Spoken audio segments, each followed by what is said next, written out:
I stood in the kitchen of our Denver home, watching steam rise from my coffee cup while the morning light filtered through the curtains I had chosen 7 years ago. The house felt different lately, heavier somehow, as though the walls themselves knew something I refused to acknowledge. My husband Gregory moved past me without a word, his phone pressed to his ear, laughing at something the person on the other end said. He had been laughing a lot recently, just never with me. We had built this life together, or so I thought. I was 42 years old, and for the past 15 years, I had poured everything into our marriage and our pharmaceutical distribution company. While Gregory handled client relations and sales, I managed the operations, finances, and logistics that kept our business running smoothly. It was unglamorous work, the kind that happened behind closed doors, but it was essential. Every shipment tracked, every invoice processed, every regulatory document filed. That was my domain. Gregory finished his call and glanced at me briefly. "I have a meeting downtown," he said, already moving toward the door. "Do not wait up." "It is 8 in the morning," I replied, but he was already gone. The distance between us had grown slowly, so gradually that I had almost convinced myself it was normal. Marriages evolved, I told myself. People changed, but deep down, in the part of myself I tried to ignore, I knew something was fundamentally wrong. Gregory stayed out later, came home smelling of unfamiliar perfume, and looked at me as though I were an inconvenience rather than his partner. I finished my coffee and drove to our office, a modest building on the outskirts of the city where we ran our operations. The pharmaceutical distribution business was competitive and demanding, requiring meticulous attention to detail and unwavering compliance with regulations. I had spent years building relationships with manufacturers and healthcare facilities, ensuring our supply chain remained flawless. My assistant, Patricia, greeted me with a worried expression. "Mary, we need to talk about the inventory reports. Some numbers are not adding up." I followed her to my office, where she spread several documents across my desk. As I reviewed them, a cold sensation settled in my stomach. Discrepancies appeared throughout the past 6 months, small enough to overlook individually, but collectively troubling.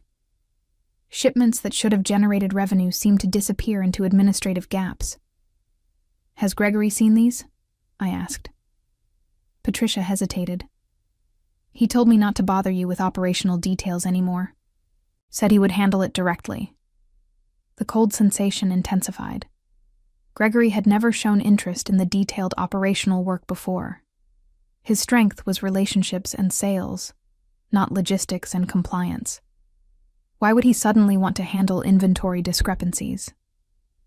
I spent the rest of the day digging deeper, cross-referencing shipping manifests with financial records.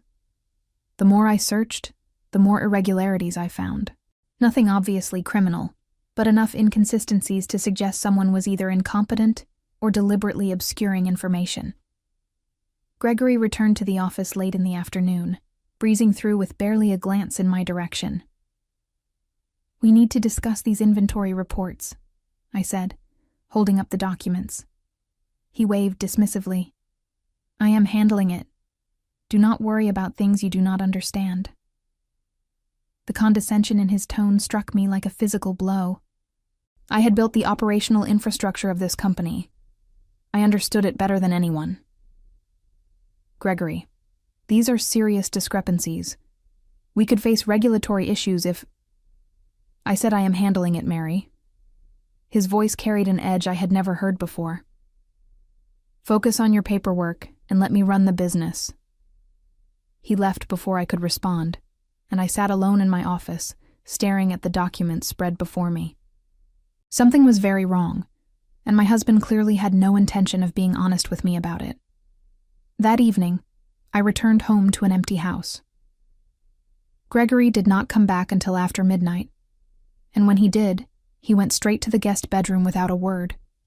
I lay awake, staring at the ceiling, trying to piece together what was happening to my marriage and my business. The next morning, I decided to take action. If Gregory would not tell me the truth, I would find it myself. I contacted an old friend from college, Diane, who now worked as a private investigator. We met at a quiet cafe on the other side of town. "I need to know what my husband is doing," I told her, feeling simultaneously foolish and justified. "I think he might be hiding something, either personally or professionally. Maybe both." Diane listened without judgment, taking notes as I described the inventory discrepancies, Gregory's increasingly distant behavior, and the late nights that had become routine.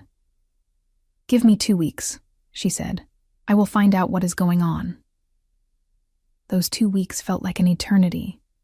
I continued working, maintaining the facade of normalcy, while anxiety gnawed at me constantly. Gregory barely spoke to me, treating me like a roommate rather than a spouse.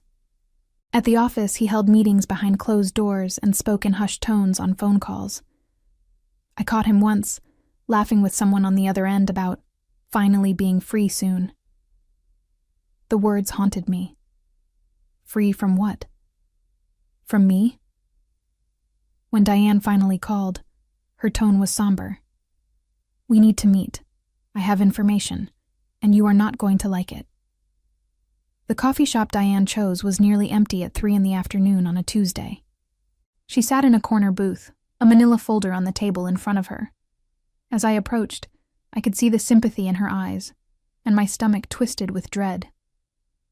"Just tell me," I said, sliding into the seat across from her. Diane opened the folder and pushed several photographs toward me. They showed Gregory with a woman I did not recognize, someone younger with perfectly styled hair and expensive clothes. The images captured them at restaurants, outside a downtown apartment building, and in one particularly damning shot, kissing in his car. "Her name is Valerie," Diane said quietly. "She works in real estate. They have been seeing each other for at least 8 months, possibly longer. 8 months. While I had been managing our business, ensuring compliance with every regulation, tracking every shipment, and keeping our operation profitable, my husband had been building a separate life with someone else. The betrayal burned through me, but Diane was not finished. "There is more," she continued, pulling out additional documents. "Gregory has been systematically moving assets out of the company. He has been creating what looks like legitimate business expenses, but the money is actually going into accounts that only he controls. He has also been meeting with a divorce attorney for the past 3 months. The room seemed to tilt. I gripped the edge of the table, forcing myself to breathe. He is planning to divorce me. Yes, and based on what my contact found, he is setting things up to make it look like the business is worth far less than it actually is. He has been inflating expenses, hiding revenue, and creating a paper trail that suggests the company is barely breaking even. If you went into a divorce proceeding without knowing this, you would walk away with almost nothing, while he keeps the actual assets he has hidden." I stared at the documents, my mind racing. 15 years of marriage, 15 years of building a business together, and this was how it ended. Not with honest conversation or mutual respect, but with calculated deception, designed to leave me with nothing. "There is something else," Diane said, her expression darkening. "Valerie is not just his mistress. She has also been working as a consultant for your company, billing for services she never actually provided. Gregory has been paying her through the business, essentially using your joint assets to fund his affair and set up his new life." The audacity of it took my breath away. He had not just betrayed me personally, he had stolen from our business, the company I had worked tirelessly to build and maintain. Every late night I had spent ensuring compliance, every problem I had solved, every relationship I had nurtured. He was using all of it to fund his escape and his affair.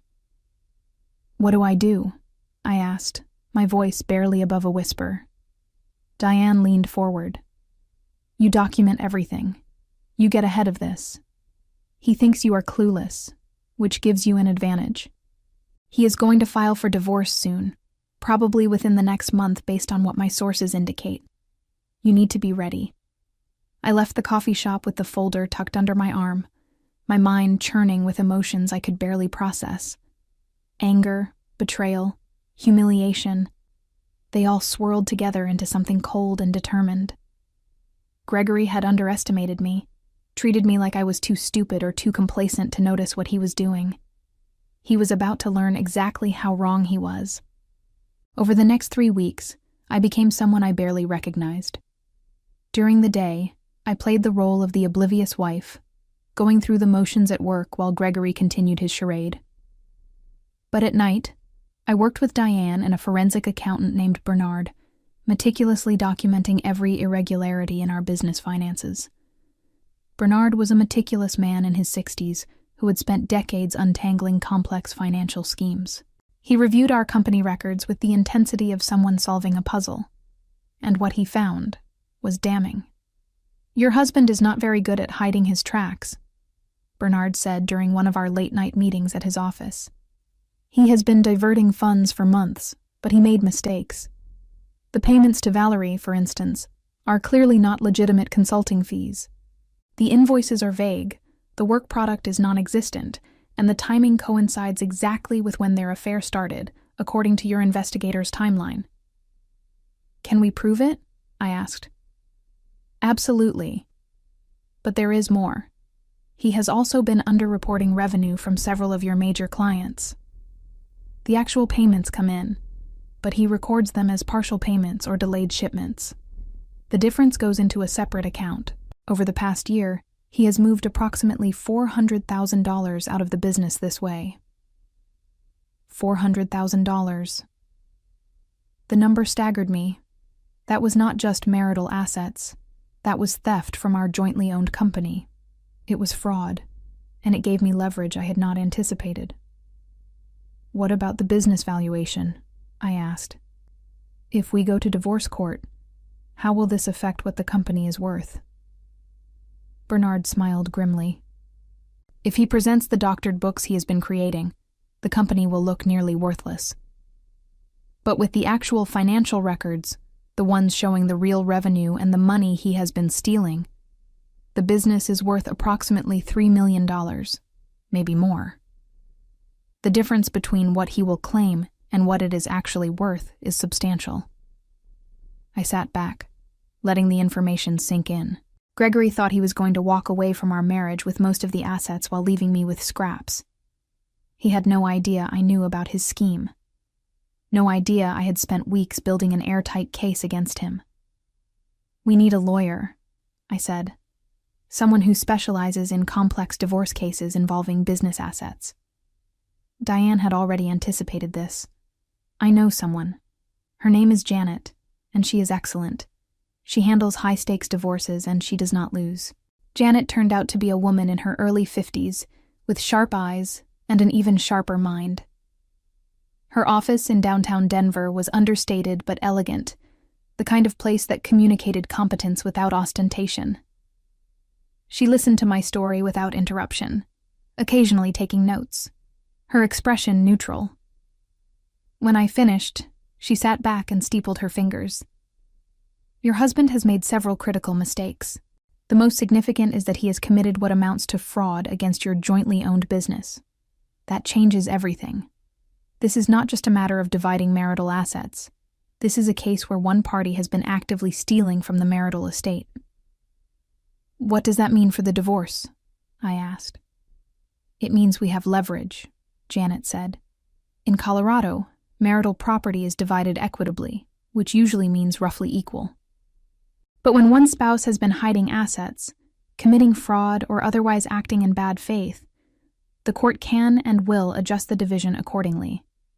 Your husband thinks he is going to present falsified financials and walk away with the lion's share of everything. Instead, we are going to present the truth and watch his entire plan collapse." She leaned forward, her expression intense. "But we need to be strategic. If we reveal what we know too early, he might try to cover his tracks or create additional complications. We wait until we are in court, until he is committed to his version of events under oath. Then we bring out the evidence. The impact will be devastating, both legally and personally." "He has been meeting with Valerie regularly," I said. "They think I have no idea." "Good. Let him think that. Let him believe you are going to be an easy target. The more confident he is, the more careless he will be. Over the next month, I watched my marriage die in slow motion while simultaneously preparing for war. Gregory finally served me with divorce papers on a Thursday afternoon, having them delivered to our home by a process server while he conveniently happened to be out of town. The papers cited irreconcilable differences and proposed a division of assets that was laughably one-sided. According to his filing, the business was worth approximately $600,000, a gross undervaluation based on the fraudulent financials he had been creating.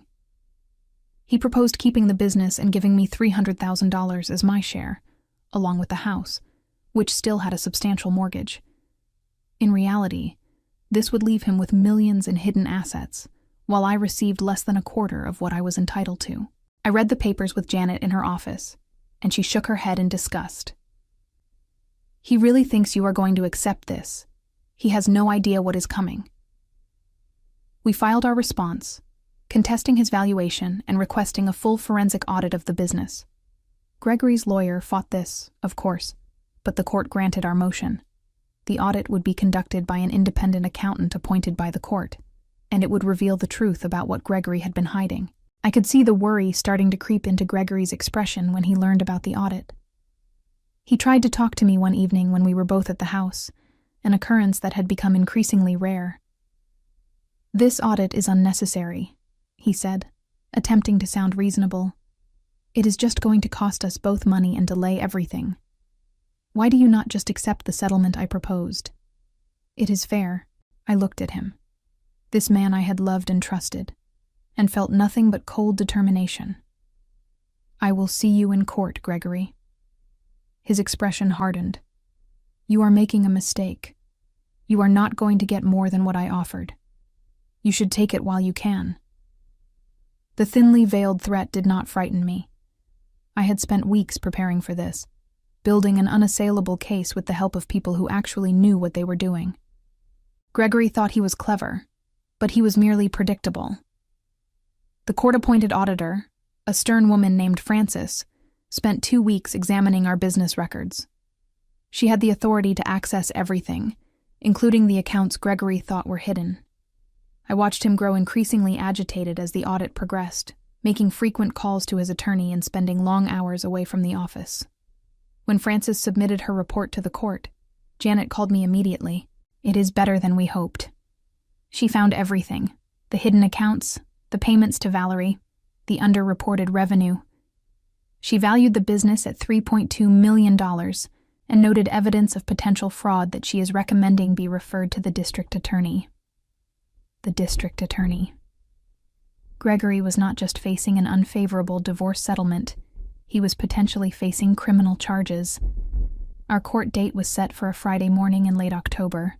I spent the night before reviewing documents with Janet, going over every detail of our strategy. She was confident, but I was terrified. This was it. The moment when everything I had been working toward would either succeed or fail. I barely slept, and when morning came, I dressed carefully in a navy suit that projected confidence and competence. I looked at myself in the mirror and barely recognized the woman staring back. I had spent so many years being accommodating, being the person who handled problems quietly and kept things running smoothly. That version of myself was gone, replaced by someone harder and more determined. The courthouse was the imposing building downtown, all stone and glass, representing the weight of justice. Janet met me on the steps, carrying her briefcase and wearing an expression that reminded me of a predator about to strike. "Remember," she said as we walked inside, "let him commit to his story. Let him lie under oath. Then we present the truth." We entered the courtroom, and I saw Gregory for the first time in weeks. He sat with his attorney, a slick-looking man named Peter, who had a reputation for aggressive tactics. Gregory looked confident, almost smug, as though this was merely an inconvenience he had to endure before moving on to his new life with Valerie. He had no idea what was coming, and as I took my seat, I allowed myself a small, cold smile. He had laughed at me, dismissed me, stolen from me, and betrayed me. Now, finally, he was going to face the consequences. The courtroom was smaller than I expected, more intimate, which somehow made everything feel more intense. Judge Harrison presided, a man in his early 60s with gray hair and an expression that suggested he had seen every possible variety of human deception. He reviewed the preliminary documents while Gregory and I sat on opposite sides of the room, separated by more than just physical distance. Gregory's attorney, Peter, stood first to present their case. He was smooth and confident, painting a picture of a struggling business that had barely survived recent market pressures. According to his narrative, Gregory had worked tirelessly to keep the pharmaceutical distribution company afloat, while I had handled minor administrative tasks. "My client has been the driving force behind this business," Peter said, gesturing toward Gregory.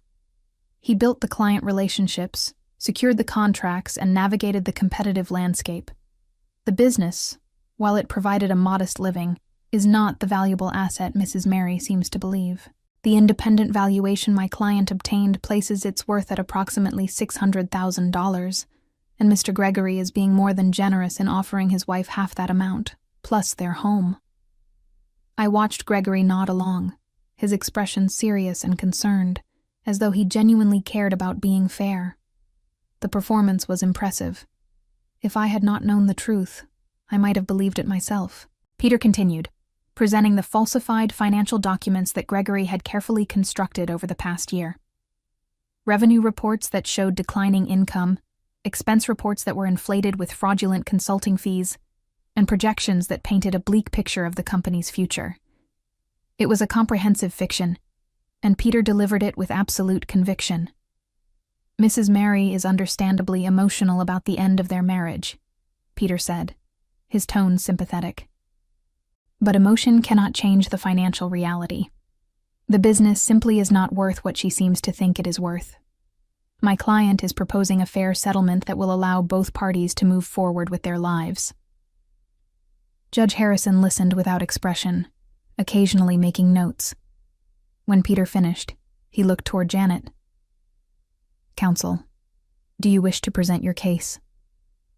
Janet stood, and I could see the anticipation in her posture. "Yes, Your Honor. But first, I would like to ask Mr. Gregory a few questions under oath." Gregory took the stand, looking confident. He answered the preliminary questions easily, confirming his name, his role in the business, his understanding of their financial situation. Then Janet began to probe deeper. "Mr. Gregory, you testified that the business is worth approximately $600,000, correct?" "That is correct." "And this valuation is based on the financial records you provided to your independent appraiser?" "Yes, it is." "Can you confirm that you personally prepared many of these financial reports?" Gregory hesitated slightly. "I worked with our accountant, but yes, I was involved in preparing them." "Were you also involved in managing the company's operational finances, tracking shipments, processing invoices, that sort of thing?" "I oversaw it, yes." Janet smiled slightly. "That is interesting, because my understanding was that your wife handled all operational and financial management, while you focused on sales and client relations. Has that changed recently?" I could see the tension creeping into Gregory's shoulders. "I have always been involved in all aspects of the business." "Let me ask you about some specific transactions," Janet said, pulling out a document. "Over the past 8 months, your company paid a consultant named Valerie approximately $75,000. Can you describe what services she provided?" The color drained from Gregory's face. He glanced at Peter, who looked equally concerned. "She provided marketing consultation." "Marketing consultation for a pharmaceutical distribution company? What specific marketing strategies did she implement?" "Various strategies. I do not have the details memorized." "Can you provide any documentation of the work she performed? Reports, presentations, email correspondence?" Gregory shifted uncomfortably. "I would have to review our files." "Please do that," Janet said sweetly. "I will wait." The silence stretched as Gregory clearly struggled to produce something that did not exist. Finally, Peter intervened. Your Honor, this line of questioning seems designed to embarrass rather than illuminate the relevant financial issues. Judge Harrison looked at Janet. Counsel, where are you going with this? Your Honor, I am establishing a pattern of fraudulent expenses that have artificially deflated the apparent value of the marital business. This consultant, Valerie, provided no actual services. She is, in fact, Mr. Gregory's mistress, and these payments were simply a way to funnel marital assets to her, while creating the appearance of legitimate business expenses. The courtroom went absolutely silent. Gregory's face flushed red, and I could see the fury in his eyes. Peter was on his feet immediately. Your Honor, these are serious allegations without foundation. They have significant foundation, Janet interrupted calmly. She approached the bench with a folder. I have documentation here showing the relationship between Mr. Gregory and Valerie, including photographs, witness statements, and financial records. I also have expert testimony from a forensic accountant who has identified approximately $400,000 in fraudulent transactions over the past year. Judge Harrison took the folder and began reviewing its contents. The silence in the courtroom was deafening. I watched Gregory's confident facade crumble, replaced by barely controlled panic. He leaned over to whisper urgently with Peter, who looked increasingly distressed as he realized the situation they were in. After several minutes, Judge Harrison looked up. His expression had shifted from neutral to distinctly displeased. Mr. Gregory, you are still under oath. I am going to ask you directly. Have you been deliberately misrepresenting the financial condition of your business in order to secure a more favorable divorce settlement? Gregory opened his mouth, then closed it. He looked at Peter, who seemed unable to provide guidance. Finally, he said, I may have made some accounting errors. Accounting errors, Judge Harrison repeated, his tone making clear what he thought of that characterization. Counsel, I am going to need more information about these alleged irregularities before we proceed. Janet had been waiting for this moment. She presented Bernard, our forensic accountant, who took the stand with an air of professional competence. He laid out the evidence methodically, explaining each fraudulent transaction and hidden account with the precision of someone who had spent decades analyzing financial deception. The pattern is consistent and deliberate, Bernard testified. Revenue was systematically underreported, with actual client payments being diverted to accounts controlled solely by Mr. Gregory. Expenses were inflated through payments to vendors who provided no real services. And legitimate business costs were manipulated to create the appearance of financial distress, where none actually existed. He presented charts and spreadsheets that painted an irrefutable picture. The real value of our business was not $600,000. It was over $3 million. Gregory had stolen from our joint enterprise to enrich himself while planning to leave me with a fraction of what I was owed.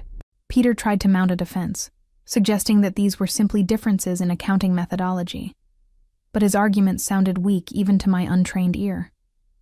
Judge Harrison cut him off midway through an explanation. Counsel, I have reviewed the evidence presented by the opposing party. These are not accounting differences.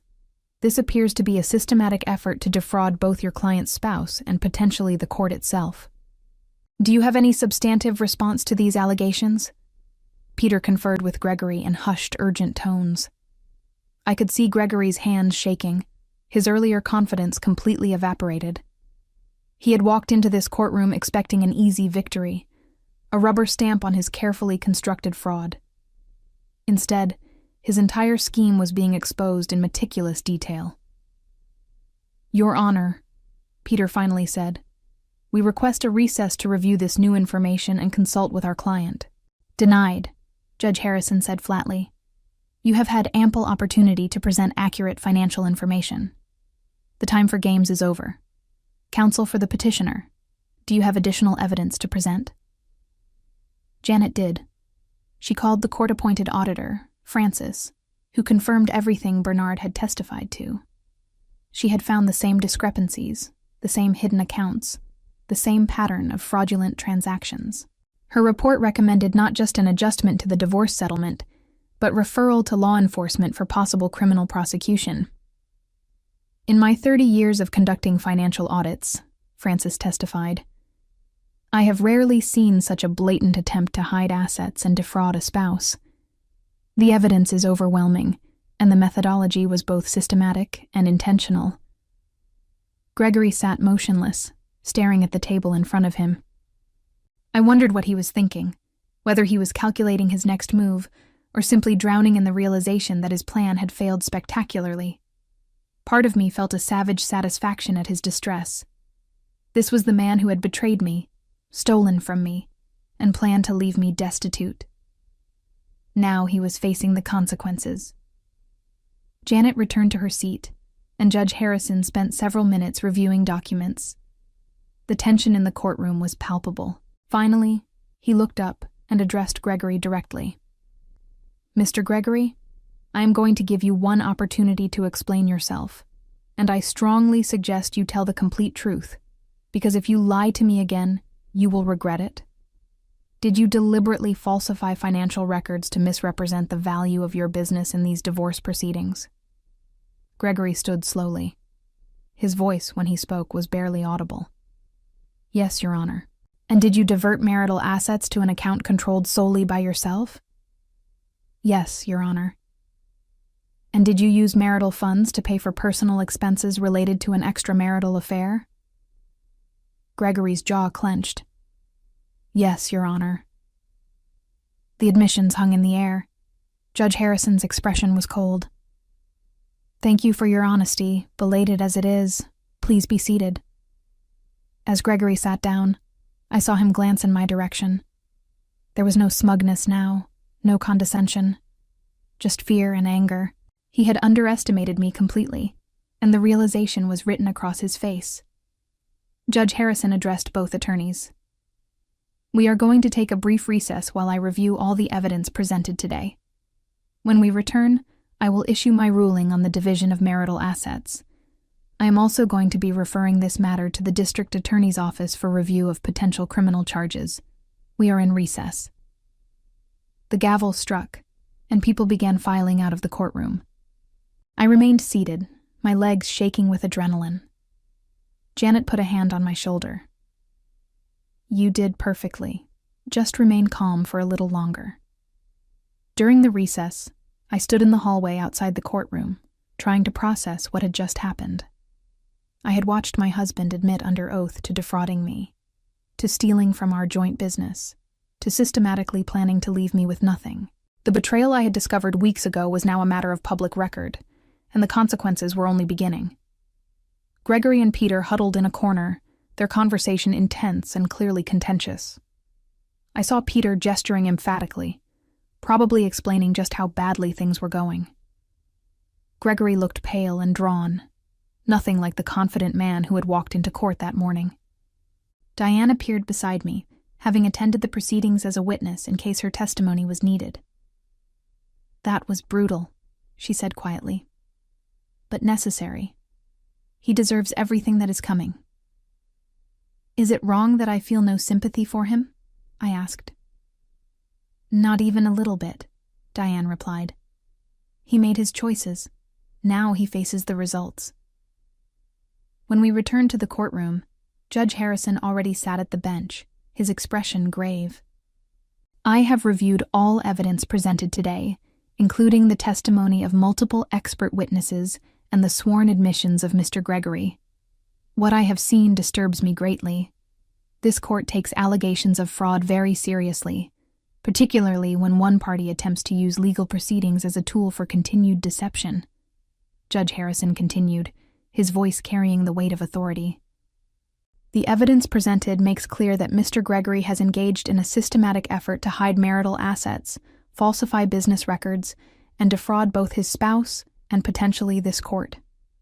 His actions demonstrate a complete disregard for his legal and ethical obligations. He looked directly at Gregory.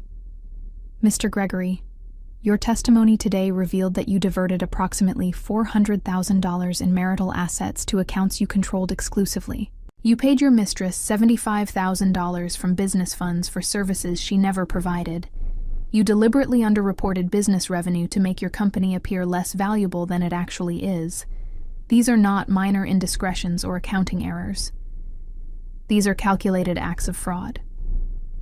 Gregory remained silent, his face ashen. I had imagined this moment during the long nights of preparation, but the reality was even more satisfying than I had anticipated. The man who had dismissed me as someone too naive to notice his schemes was now being dressed down by a judge who clearly had no patience for his deception. The court finds that the true value of the marital business, based on forensic accounting and independent audit, is approximately $3.2 million. Judge Harrison continued. This is more than 5 times the value Mr. Gregory claimed in his initial filing. The discrepancy is not accidental. It is the result of deliberate fraud. He paused, letting that sink in. In Colorado, marital property is typically divided equitably. However, when one spouse has engaged in fraud, hidden assets, or otherwise acted in bad faith, the court has discretion to adjust the division to reflect that misconduct. Given the egregious nature of Mr. Gregory's actions, I am awarding Mrs. Mary 70% of all marital assets, including the business. I felt Janet squeeze my hand under the table. 70%. That was not just fair, it was punitive, a clear message that fraud would not be rewarded. Mr. Gregory will receive 30% of the marital assets, Judge Harrison continued. However, he will first be required to return all funds he illegally diverted, approximately $400,000, which will be added to the marital estate before division. He will also be responsible for all legal fees incurred by both parties in these proceedings, as his fraud necessitated the extensive forensic accounting and legal work required to uncover the truth. Peter was on his feet. Your Honor, this division is extraordinarily punitive. Your client committed fraud, Judge Harrison interrupted. He stole from his wife, lied under oath, and attempted to manipulate these proceedings for his personal benefit. He is fortunate that I am only adjusting the division of assets and not holding him in contempt. Sit down, counsel. Peter sat. Judge Harrison was not finished. Additionally, Mr. Gregory is hereby ordered to transfer all business interest to Mrs. Mary within 30 days. She will have sole control and ownership of the pharmaceutical distribution company, given that she has been managing the actual operations while Mr. Gregory was occupied with his extramarital activities and fraudulent schemes. I see no reason why she cannot continue to run the business successfully without him. The impact of this hit me fully. I would not just receive a share of the business. I would own it entirely. The company I had built, the operations I had managed, the relationships I had nurtured, they would be mine alone. Gregory would be completely removed from the enterprise he had tried to steal from me. As for the marital home, Judge Harrison continued, it will be awarded to Mrs. Mary. Mr. Gregory will vacate the premises within 7 days. Gregory finally spoke, his voice cracking. Your Honor, this is everything. You are leaving me with nothing. Judge Harrison looked at him with something approaching contempt. Mr. Gregory, you attempted to leave your wife with nothing after 15 years of marriage and partnership. You stole from your joint business, committed fraud, and betrayed her trust in the most fundamental ways. The division I am ordering leaves you with considerably more than you deserve. You should be grateful I am not recommending immediate incarceration pending criminal investigation. He shuffled his papers. This brings me to my final point. Based on the evidence presented today, I am referring this matter to the District Attorney's Office for investigation of potential criminal charges, including fraud, embezzlement, and theft. Mr. Gregory should consider retaining criminal defense counsel. The gavel came down, and it was over. Gregory sat motionless, the reality of his situation clearly overwhelming him. He had walked into court expecting to charm a judge and walk away with millions in hidden assets. Instead, he was leaving with almost nothing and facing potential criminal prosecution. I stood on shaking legs, and Janet embraced me quickly. We did it, she whispered. You did it. As we gathered our materials, I saw Gregory turn toward me. For a moment our eyes met, and I saw the full depth of his shock and fury. He had underestimated me completely, treated me as an obstacle to be easily overcome. Now he understood exactly what that mistake had cost him. "This is not over," he said, his voice low and threatening. "Yes, it is," I replied calmly. "You just have not accepted it yet." Peter pulled Gregory away before he could respond, and they left the courtroom in a rush. Janet and I followed more slowly, and as we emerged into the hallway, I felt a wave of exhaustion mixed with fierce satisfaction. Months of investigation, preparation, and strategy had culminated in this moment. Gregory's carefully constructed fraud had been exposed and punished. Diane waited outside, and she hugged me tightly. I listened from the gallery. That judge eviscerated him. It was beautiful. We went to a nearby restaurant, and for the first time in months, I felt like I could breathe. Janet explained what would happen next. The transfer of business assets, the collection of the funds Gregory had stolen, the ongoing criminal investigation. It would take time, but the outcome was clear. I had won, completely and unequivocally. "What about Valerie?" I asked. "Does she face any consequences?" Janet smiled grimly. "She accepted payment for services she did not provide. That is fraud. If the district attorney pursues criminal charges against Gregory, she will likely be included in that investigation. At minimum, she will probably be required to return the money she received. At maximum, she could face criminal charges herself." The thought of Valerie facing consequences alongside Gregory felt right.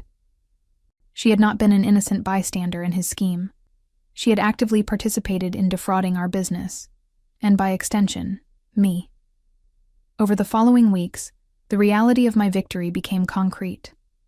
Gregory returned the $400,000 he had stolen, though I suspected he had to liquidate personal assets to do so. He vacated our home, moving out in sullen silence while I watched from the doorway. The business was formally transferred to my sole ownership, and I began the process of rebuilding what he had damaged. The most satisfying moment came when I changed the locks on the office building and updated all business registrations to reflect my sole ownership. Gregory had spent years treating me as though I were merely support staff in our joint enterprise. Now the enterprise was mine, and he was gone. The weeks following the court ruling transformed my life in ways I had not anticipated. Taking full control of the pharmaceutical distribution company meant stepping into a role I had always performed, but never been credited for. I met with our major clients personally, assuring them that operations would continue seamlessly despite the ownership change. Most of them had worked primarily with me anyway, trusting my attention to detail and regulatory compliance. "Honestly, Mary, I am relieved," said Thomas, the procurement director at one of our largest hospital networks. "Gregory was always charming, but you were the one who actually ensured our shipments arrived on time and properly documented. I am glad you are running things now." His words, echoed by other clients, revealed something I had suspected but never fully acknowledged. I had been the backbone of the business all along.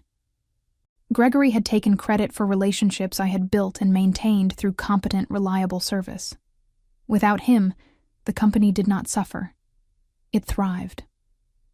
I hired Patricia as my operations manager, giving her the recognition and compensation she had always deserved. Together, we streamlined processes that Gregory had needlessly complicated, often to disguise his fraudulent activities. We discovered additional irregularities he had left behind, including vendor agreements that existed solely to funnel money to shell companies he controlled. He was incredibly sloppy once you look closely, Patricia said one afternoon as we reviewed contracts. He thought he was being clever, but really he was just careless. He assumed nobody would check. His assumption that I would remain ignorant had been his greatest mistake. I had checked, and I had done so thoroughly. The criminal investigation proceeded methodically. A detective named Sylvia contacted me several times, asking detailed questions about business operations and financial transactions. She was a woman in her 40s with a no-nonsense demeanor and an obvious distaste for white-collar criminals.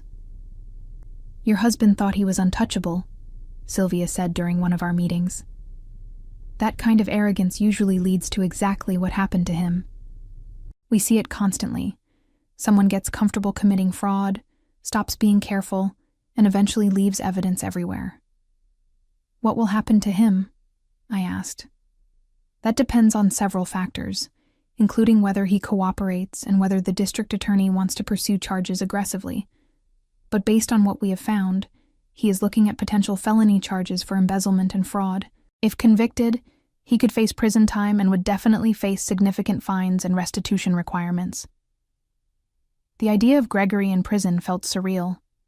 I had spent 15 years with this man, shared a home and a life with him. Now he faced criminal prosecution because of his own choices. I felt no sympathy, only a cold satisfaction that justice was being served. Valerie faced her own reckoning. The district attorney issued a subpoena for her financial records, and she was questioned about the payments she had received from our company. According to Sylvia, Valerie had initially tried to claim the consulting fees were legitimate, but when pressed to provide any evidence of work performed, she had nothing. Her relationship with Gregory, documented extensively by Diane's investigation, made the fraudulent nature of the payments obvious. "She has hired an attorney," Sylvia told me.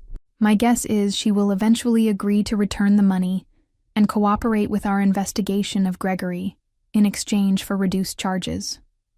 She is not the primary target. He is." I imagined Valerie, who had enjoyed spending my money while sleeping with my husband, now facing legal consequences. The poetic justice appealed to me. She had participated eagerly in Gregory's scheme, enjoying the benefits without considering the cost. Now the bill was due. The business continued to grow under my leadership. Without Gregory's fraudulent expenses draining resources, our profit margins improved dramatically. I negotiated new contracts with pharmaceutical manufacturers, expanding our product lines and service areas. The work was demanding, but I found it deeply satisfying. Every successful deal, every satisfied client, every month of increased revenue was proof that I had never needed Gregory's supposed business acumen. One afternoon, about 2 months after the divorce was finalized, I received an unexpected call from Peter, Gregory's former attorney. "Mrs. Mary, I am calling on behalf of my former client. He would like to meet with you to discuss a potential settlement regarding some remaining financial matters." "What financial matters?" I asked coolly. The court was very clear about the division of assets. "There are some business contacts and opportunities that Gregory believes he could help you access, for a reasonable consulting fee, of course. He thinks there might be a way for you both to benefit from his industry connections." The audacity was breathtaking. Gregory, who had been stripped of everything through his own fraud, was now trying to sell me access to business contacts that I had likely developed in the first place. He was attempting to create relevance where none existed. "Tell your former client that I have no interest in any arrangement with him," I said. "The business relationships he thinks he controls were built on my operational competence, not his charm. I do not need his help, and I certainly will not pay him for it." Peter sighed. "I will convey your message." After hanging up, I sat for a moment, marveling at Gregory's continued delusion. Even after losing everything, facing criminal charges, and being publicly exposed as a fraud, he still believed he had something I needed. The man who had dismissed me as incompetent now wanted me to pay him for advice I did not require. I never heard from him again directly, but news reached me through various channels. Gregory had moved into a small apartment on the outskirts of Denver, paid for with what remained of his share of the marital assets after returning the stolen funds and paying legal fees. His reputation in the pharmaceutical distribution industry was destroyed. Word had spread about the divorce proceedings and the fraud he had committed. No one wanted to do business with someone who had stolen from his own company and lied under oath. Spring arrived, bringing with it a sense of renewal. The business was thriving, and I was expanding into new markets. I hired additional staff, including a sales director named Kevin, who brought fresh energy and legitimate industry connections. Unlike Gregory, Kevin actually worked for his salary, developing client relationships through competence and integrity rather than deception. "You have built something impressive here," Kevin said during one of our strategy meetings. "The operational infrastructure is solid, the client relationships are strong, and the growth potential is substantial. Whoever managed operations before clearly knew what they were doing." "That would be me," I said with a slight smile. "Then I am working for exactly the right person." The criminal case against Gregory moved forward. The district attorney filed formal charges: 3 counts of embezzlement, 2 counts of fraud, and 1 count of making false statements under oath. Valerie was charged as an accessory to fraud, though her charges were less severe since she had agreed to cooperate with the prosecution and return the money she had received. Sylvia kept me informed of developments. Gregory is maintaining his innocence publicly, but his attorney is quietly trying to negotiate a plea deal. The evidence is overwhelming. If this goes to trial, he will almost certainly be convicted, and the sentence would be harsher than if he accepts responsibility now. "What kind of sentence is he looking at?" I asked. "With a plea deal, probably 2 to 3 years in prison plus restitution and fines. If he goes to trial and loses, could be 5 years or more. Either way, he is going to prison. It is just a question of how long." The trial date was set for late summer, though Sylvia predicted Gregory would accept a plea deal before then. Men like him usually do. They are comfortable with fraud and deception when they think they can get away with it, but they do not have the courage to face the consequences. He will eventually take the deal. While Gregory's legal troubles unfolded, I focused on building the life he had tried to take from me. I renovated the house, removing all traces of our life together and creating a space that felt truly mine.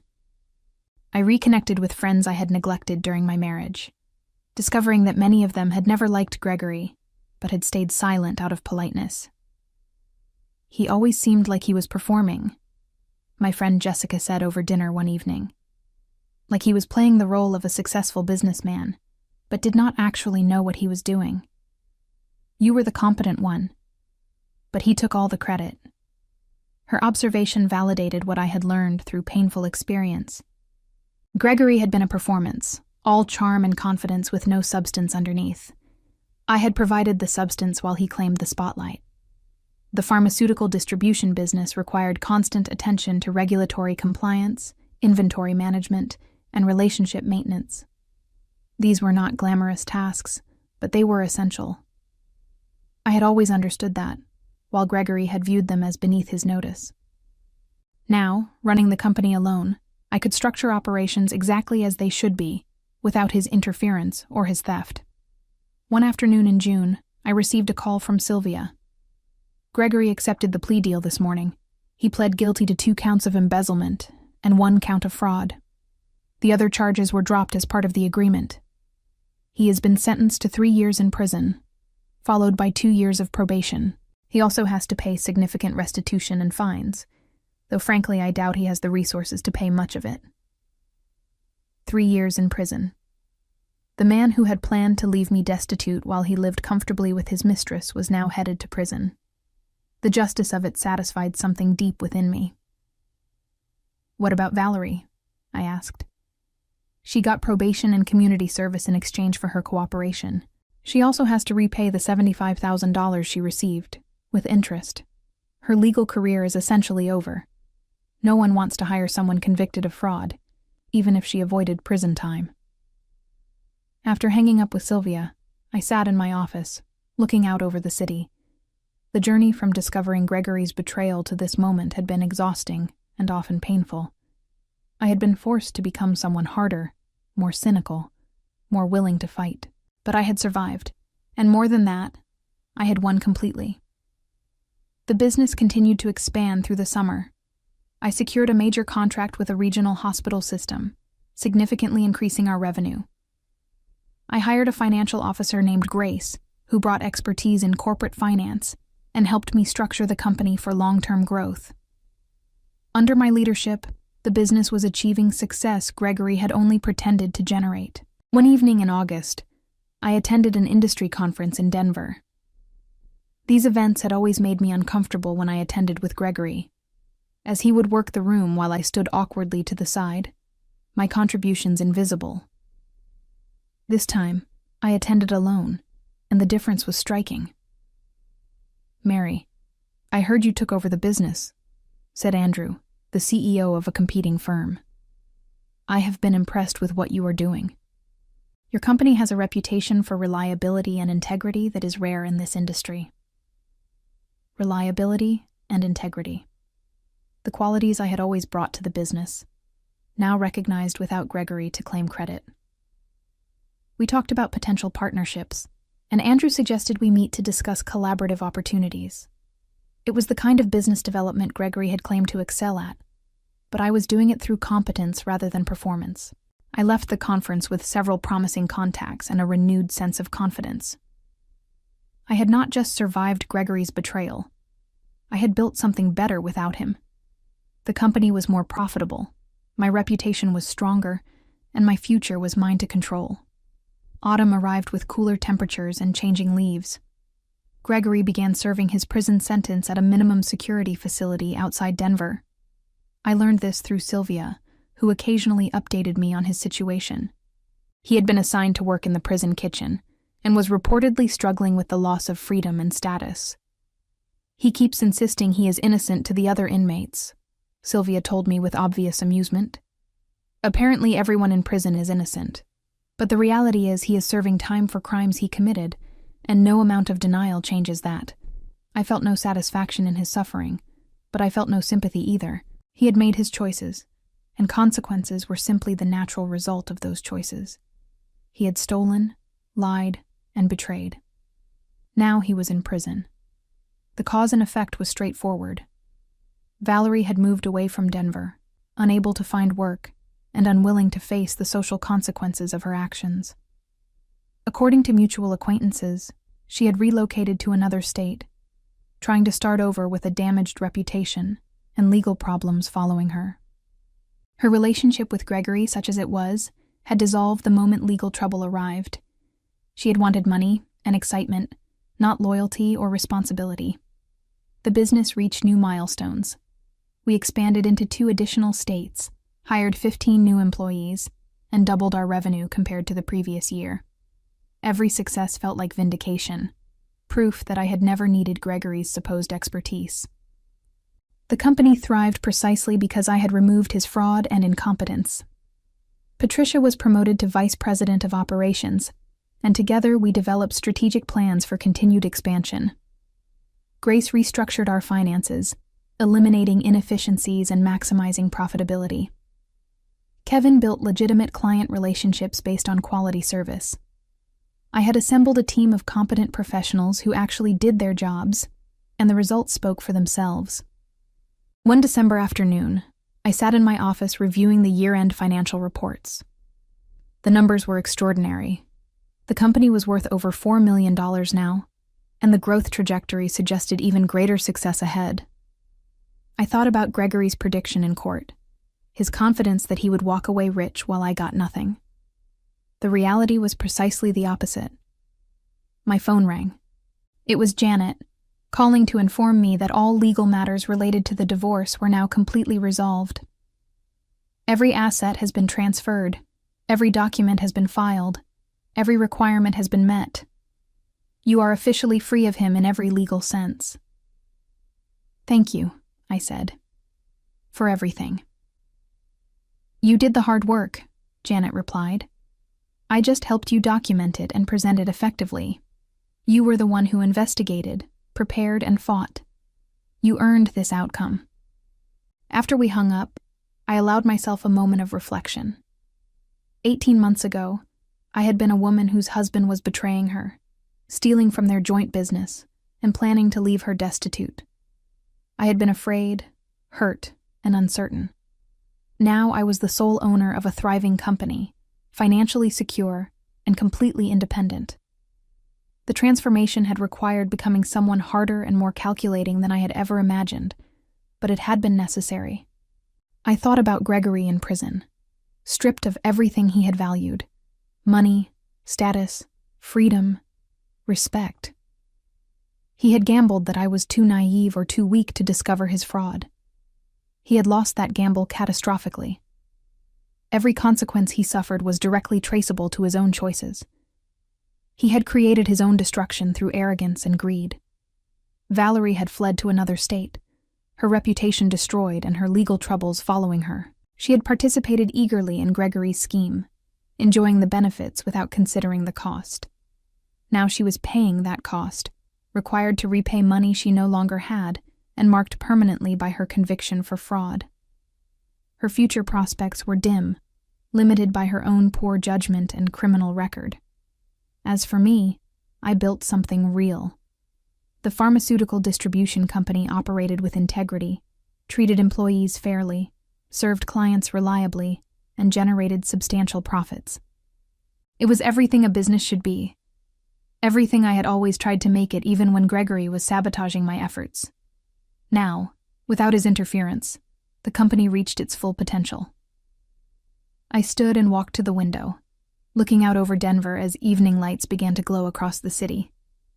The view was familiar, but my perspective had changed fundamentally. I was no longer someone who tolerated betrayal or accepted limitation. I was someone who investigated, prepared, and fought. I had faced deception and overcome it completely. The revenge I had taken was not impulsive or emotional. It was methodical and thorough, built on evidence and executed through legal channels. I had not destroyed Gregory. He had destroyed himself through his own fraud. I had simply ensured that his destruction was complete, and that I survived and thrived in its aftermath. Gregory served his full 3-year sentence with no early release, his attempts at appeal denied by courts that found no merit in his claims of innocence. Upon release, he faced 2 years of probation, substantial restitution payments he would spend decades trying to fulfill, and a permanent criminal record that made employment nearly impossible. He worked a series of low-wage jobs, his professional reputation destroyed beyond repair. Valerie remained in another state. Her fraud conviction and requirement to repay $75,000, haunting every attempt to rebuild her life. She managed to find work in retail, a far cry from the luxurious lifestyle she had enjoyed while spending money stolen from my business. Both of them learned, too late, that fraud always extracts its price. I built the pharmaceutical distribution company into one of the most respected firms in the region, known for operational excellence and unwavering integrity. The business that Gregory had tried to steal and destroy became my greatest success, proof that competence and honesty ultimately prevailed over charm and deception.